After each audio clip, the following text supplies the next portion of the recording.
Hello and welcome to this week's Wyfutbol podcast with me, Michael Dryden, and Etches Adokru. This week we'll be talking all about why there are no active gay Premier League footballers. Before we start, please follow us on Twitter at Wyfutbol_ for our latest content. Please also follow and subscribe with us on Apple Podcasts, Spotify, Acast, and YouTube for immediate access to future episodes. How are you, Etches? Yeah, I'm good, thanks. On holiday today, I'm going to Bogdan Regis. Oh, lovely. All fantastic part of the UK. So yeah, I'll be going there for a few days with my house, which will be good, and then having a good time down there. How are you doing? Tropical getaway there in the middle of December. Yeah, yeah, I'm not bad. Sunderland have qualified for the round of 16 of the Papa John's Trophy. The only reason I mention that is because I find the name change amusing and the trophy a little bit irrelevant. So, but we're in the round of 16. We got to the final a few seasons back and got beat by Portsmouth. So That hopefully, must be the record time that you've mentioned Sunderland on this pod. That's oh gotta really? be. Right? You know, it That's goes up gotta be. It goes up incrementally. So, oh, what do you mean? I think it's 1 minute 15 seconds in. There's nothing else to talk about though. It's Uh, lockdown. you need to know Like the hobbies. I'm in Sunderland as well, so it's in tier 3, so there's literally nothing to talk about. It is my only hobby at the minute. I think And what we should do is we should open up the pod and just talk about Sunderland first, and then we should actually stop the pod after that. I think we should do an episode of me talking about Sunderland just to get out of my system. Just like a separate episode. A splinter Four, episode. 5 hours and 15 minutes of drawing discussing Sunderland. So anyway, let's get cracking at it. So why this topic? Yeah, so between the 4th and 13th of December, we've seen the latest Rainbow Laces campaign, which has been launched by the Stonewall charity to support all LGBT people in football and beyond. So those two metric days have included Rainbow Laces, the handshakes, the boards, substitute board, as well as Yep. the LED perimeter surround the stadiums. There's the rainbow armbands for captains and the rainbow laces and the pin badges for everyone to show their support. And that's fantastic. And, it continues a strong connection between the Premier League and the Stonewall charity. Stonewall itself is an LGBT charity which was founded back in 1989. But, the campaign itself isn't particularly new to football or sport in general. But one thing that the Premier League lacks compared to maybe the women's game or other sports, we've got Nigel Owens in rugby as a referee, is an actual openly gay player or member of football in general. And I kind of wanted to do a podcast on that subject because I find it really interesting that in 2020 we don't have an actively gay player, and I wanted to look into why that was and what sport can do to change that. Yeah, as you say, the Premier League's backed this for a number of years, but we haven't actually had an openly gay football in the Premier League, to my knowledge, or even in the Football League system. And so it's almost like an issue that the league system or the Premier League has embraced, but hasn't actually had an active chance to do much about, aside from issues we'll go on to touch on, such as spectator homophobia, things like that, which are an issue in the game currently and needs to be addressed. But it's an issue that is kind of dormant at the minute in terms of the professional footballers and professional clubs. And we also had the image of Jamie Vardy crashing through the corner flag, which had an LGBT flag on the top. I mean, I saw some stuff on Twitter. I don't think this was intentional at all, at all. But just the image was so. It couldn't have been a worse player in terms of stereotype to be going through a corner flag that included anti-homophobia messaging basically on the top. And I just thought it was interesting, the debate online. And I'd just like to say I don't think that was intentional from Jamie Vardy. Although, does he need to be crashing through the corner flag? Sorry, probably not. No, I think, players have done that thousands of times and haven't managed to crack the corner flag. It's unfortunate that Jamie Vardy did on that specific weekend. It's quite mad because I've just never seen it happen before. Nor have I. And for it to happen then, uh, I think it was the only game. It was a Monday evening, the only game played, and obviously they had the flag on, and it's just very unfortunate timing. I think anyway. I mean, I like to think, I hope it wasn't intentional. I don't think it was. No, I I don't don't think think it it was was. as well, but only Jamie Vardy knows, but I highly doubt it. So tell me a bit about the history of homosexuality in football. Yeah, as I mentioned before, there haven't been many cases of professional or even semi-pro footballers in England coming out. I think one of the more high-profile cases is Justin Fashanu, who Yeah. is the brother of ex-Millwall player John Fashanu. Justin started his career at Norwich and made a great start, earning England under 21 opportunities and was, pretty good record. He got 40 in 103 games before earning a big money move to Notts Forest, becoming England's first £1 million Mm. player to also be black, which is fantastic for him and a great achievement. But that's where it began to unravel for him because at Nottingham Forest he wasn't a huge success because he had a strained relationship with manager Brian Clough. Brian Clough was rumoured to be disturbed by fashionist sexuality and visiting of gay bars, and was quoted in his autobiography saying, "Where do you go if you want a loaf of bread?" I asked him. "A baker's, I suppose." "Where do you go if you want a leg of lamb?" "A butcher's." "So why do you keep going to that bloody Puffs Club then?" Oh god. Fashanu was banned from training with the first team as a result. And that in itself to be an autobiography from a guy revered in the game and someone seen as so influential is actually mad. And you could tell straight away for such a young player for a big move to a new area. He was from Norwich, so going to Notts would be a change of scenery for him. To be banned for being who he is actually quite sad. I don't know when he allegedly said that, at what time has came on a bit, but it's just incredible that A happened to B was, as you said, uh, printed in a autobiography. I imagine not too long ago. Yeah, no, you're not wrong. So Justin Fashanu went on to have multiple moves with varying degrees of success before coming out publicly in 1990.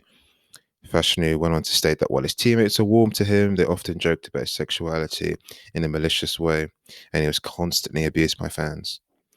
This also coupled with his brother John going public and saying Justin was a gay outcast. That definitely wouldn't have helped Justin. No. His brother, the two boys are put into foster care and were adopted. So, to have your brother, someone I assume he was once very close to, or maybe was Yeah. close to at the time, to come out publicly and say that wouldn't have helped as well. And it's beginning to set the scene for a player that's just trying to be himself and not really being accepted at club level or at home. Justin went on to say that he wasn't prepared for the backlash he received in coming out and that he was offered a lot of money to remain in the closet. He said that his career suffered massively as a result, and he was without a club despite being fully fit. So there's a bit of prejudice there around maybe sexuality and clubs not wanting to take him on. Unfortunately, Justin Fashanu committed suicide after fleeing the US. He believed due to his sexuality he wouldn't be given a fair trial and realized that he thought he'd already been presumed guilty. He said he didn't want to give any more embarrassment to his friends or family. Yeah, it's a harrowing story. It's a harrowing story. God, didn't realize it was that extensive.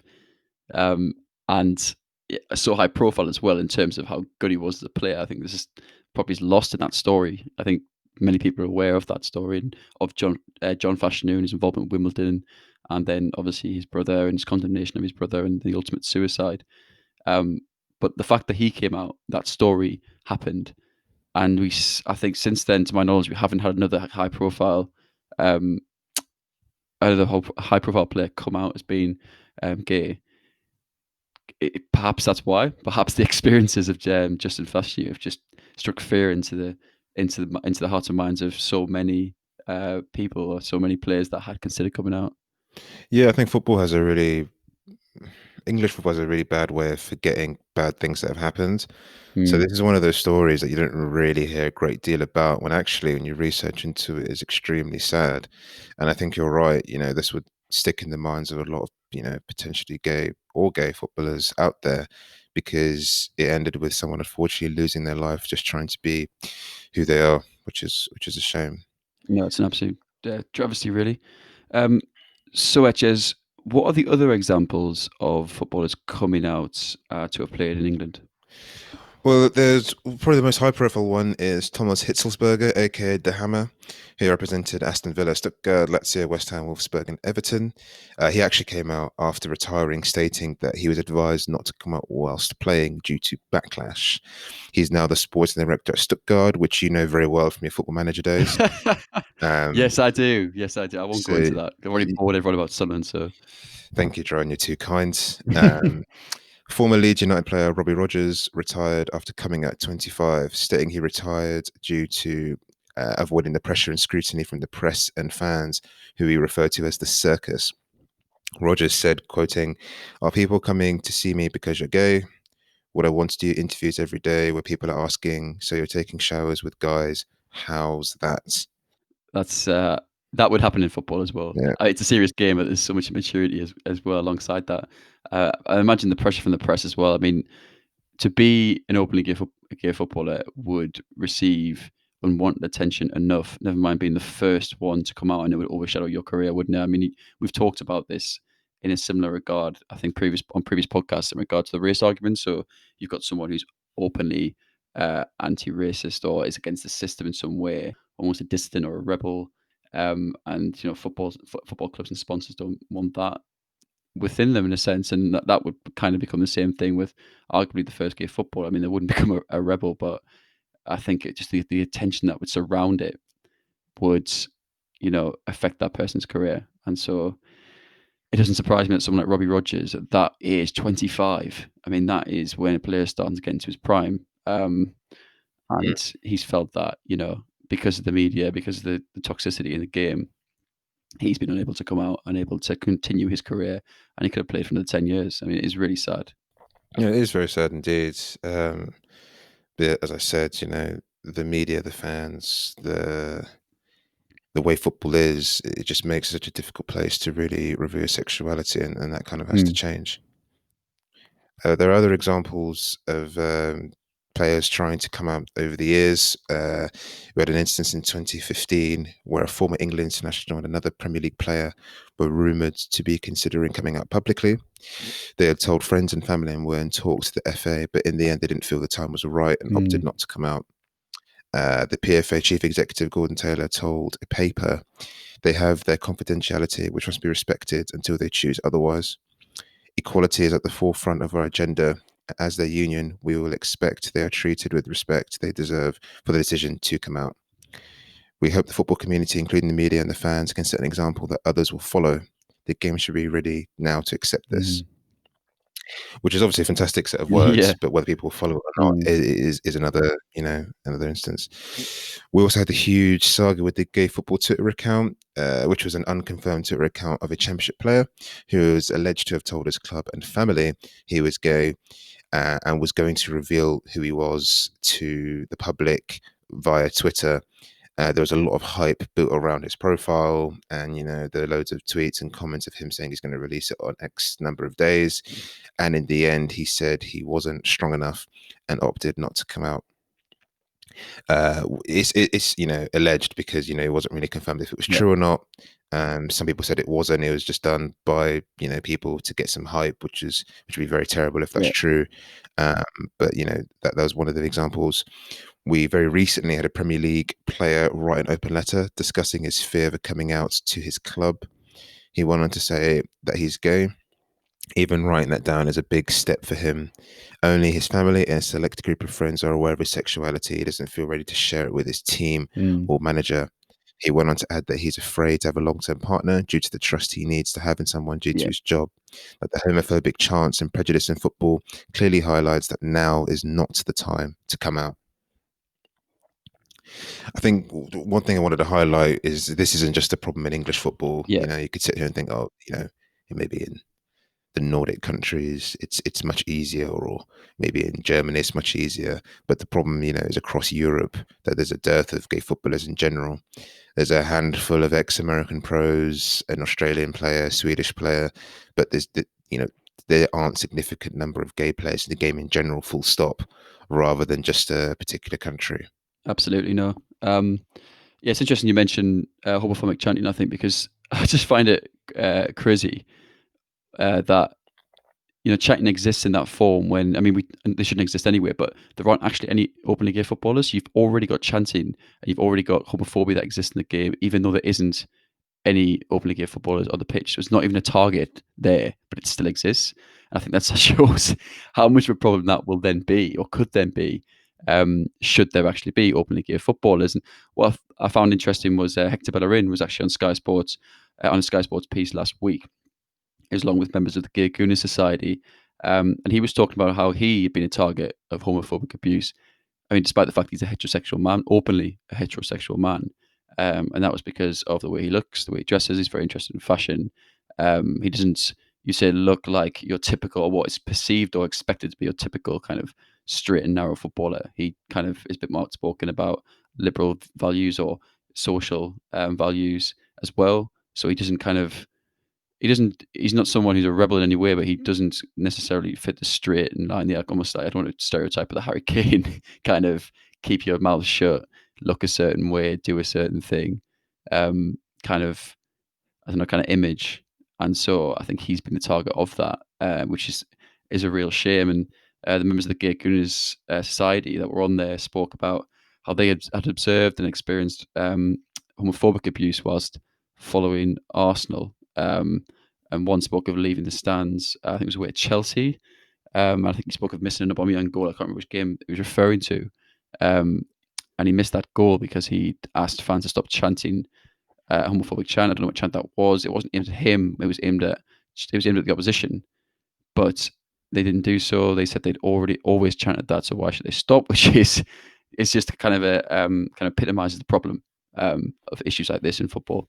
This is the norm. This is what we've always done, so we can't stop and we won't stop. And so he left the stands, went um, into the bar area, watched the watched the goal, watched the rest of the game on TV, and that's really sad. So, Etches, why haven't players come out? I think it's a question with multiple answers. I think one of them, which you touched on earlier, is the culture at football stadiums. You and I have been to various grounds over the years, and the chants and abuse held at players is intense, unforgivable, and nasty at times. I kind of feel like you can't help if you're black, you can't help if you're Asian, you can't help if you're tall, you're short, if you don't have a beard, if you do have a beard, if you have big ears, if you don't have big ears. Your sexuality is something which you can't tell just by looking at Yeah, someone. agreed. And I think the way the game is at the moment, players are getting so much abuse, so intense online and in games that for a player to then think, oh, I have to add my sexuality onto this as well. Yeah, So if you have maybe you have slightly larger ears and you missed a penalty, those are two sets of types of abuse that you could potentially get. Your personal family could also be getting abused, depending on if away fans know that. To throw in the fact that you also might be gay, I think is extremely difficult for footballers to deal with because the level of abuse you get at the moment is too much from home and away fans. I think more needs to be done to protect footballers from abuse yeah, generally, and that will hopefully provide a better environment for players to come out in. I think another one is acceptance from teammates and coaches. I believe that in 2020 there's more acceptance from people, not just the players but coaches as well. But I think, yeah, I just think it's one of those things where coaches need to be more welcoming, and I think they will be. And yeah, it's a tough one because there are some old school coaches from different eras and different times, people from different backgrounds, different cultures. But I do believe that in 2020, it's a more positive yeah. place. Richarlison previously said that he'd be welcoming. Jordan Henderson has said the same thing. He also sent a brilliant message to a gay fan who quit playing due to his sexuality, which is nice to see. But then you're marred with comments like what Clough said before, even though that was a long time ago.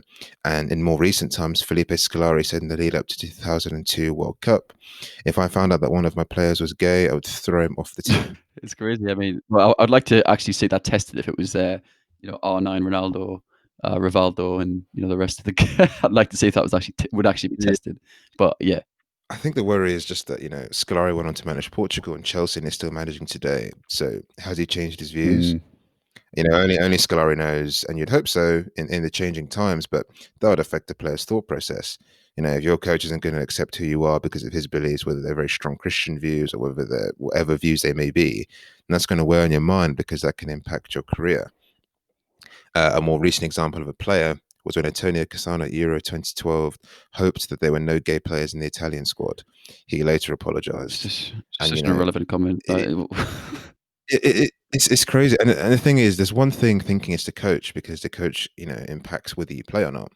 But then to have it from teammates, people that are close to age than in you, With someone like Scolari, you could argue, okay, he's Yeah. older, different generation, they're stuck in the past. But when you're hearing your peers, someone like Antonio Cassani, you think, well, there's no hope, because if it's coming from management as well as the playing staff, then what hope do I really have? Yeah, you touched on an absolutely massive point, I think, earlier on there, about more being done to or needs to be done to protect footballers from abuse generally. I mean, there's been efforts over the years to do so in grounds, which is very difficult.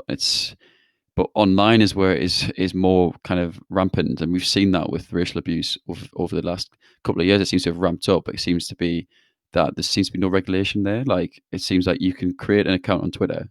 I know there's a little bit more being done recently, but you can create. I could create an account on Twitter this morning if I want to, and I could probably go into someone's DMs if they're open and abuse them in any way, shape, or form I like, and the chances are I'd probably just get away with it. That's not what I'm going to be doing. It's on my Friday morning, this morning. But if I wanted to, I probably could. And you saw the things with Ian Wright. I think it was a teenage boy, um, that Wright had kind of ousted on Twitter and said, I've had enough. This is a kid, this is a child that is, on social media and is armed with these racist comments that he probably doesn't understand, but has learned them somewhere within his bubble, his social circles, or his family home. And he's went on Twitter and he's just decided to cause harm in that way, and for whatever reason he doesn't know. And he got a bit of a backlash for ousting this player. Oh, sorry, this teenager, because he's so young. And but it has to be done because if he's getting consistent messaging like that, and people like Twitter and organizations like Twitter aren't doing anything about it, then it's not something you should stand to accept. And it would be the same. I mean, you imagine if you had openly gay footballers. I mean, it just beggars belief the level of abuse you would get from just ignorant fans. No, I completely agree. It's just whether or not social media platforms care enough, and whether the FA truly care to put deterrents in place to stop fans from doing things like that to harm players' Mm. well-being, mentally or even physically. Um, so I completely agree with that. I think the last kind of point on that one and why they haven't come out is the intense media pressure, who almost glorify the news. So, you know, if the first player to come out as gay while playing will have Yeah, intense, like extremely intense media pressure, just because they're the first one, and because papers like the Daily Star and the Sun will go on and on and on about it, when really it shouldn't matter at all. A good example is the Secret Gay Football Twitter account, which I mentioned earlier. There's so much speculation. Papers are talking about it. Twitter was talking about it. And when you think about it, take a step back. Why? You know, the account itself was partly to blame for that, but it's essentially someone just revealing the sexuality, and that shouldn't really matter at all. But because of the way football is, and because no one's done it, that intense media pressure would weigh on a player's yeah, mind. If you're the 15th player to do it, B&D won't care anymore. But I think for that first player, it'll be quite difficult. And I'm not surprised that players have opted not to do it, because it's a lot for someone to take on. yeah. No, absolutely. I think as well. I think what could be a shining light actually in this kind of field for the men's game is the fact that the women's game has got obviously a lot of openly gay footballers within it, and it's not a problem. There's obviously a difference in scale there, and it is a factor, I think. But then I think the more the female game grows, and it is growing quite rapidly, and also these clubs are or these players are aligned with existing football clubs. Not these women's clubs, say in the elite leagues, aren't separate clubs. They're Manchester United, they're Liverpool. They are part of these organisations, and so as hopefully the women's game becomes bigger and bigger, this might open up, perhaps, and it might be naive for me to say this, but perhaps it will open up opportunities for gay counterparts in the men's game to actually feel they can come forward, as perhaps because if women become stars, if we have more women stars in football generally, and some of them are gay, that might make things easier. It might be naive to suggest that, but I think that's a shining light at the very least. Some hope I think that can come hopefully in the future.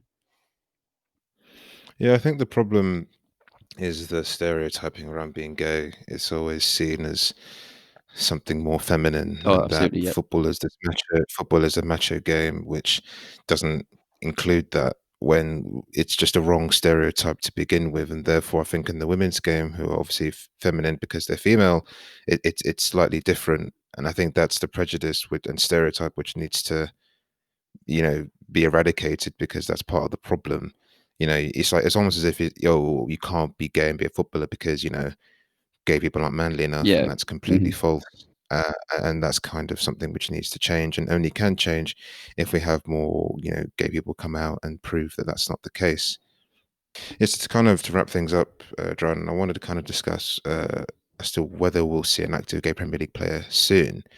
I kind of feel football in general isn't a progressive sport, and it's stuck in the past at anything in terms of race, gender, sexuality. We don't have a female ref. We have that one female linesman that Shamasi. seems to get stick all the Yeah. time.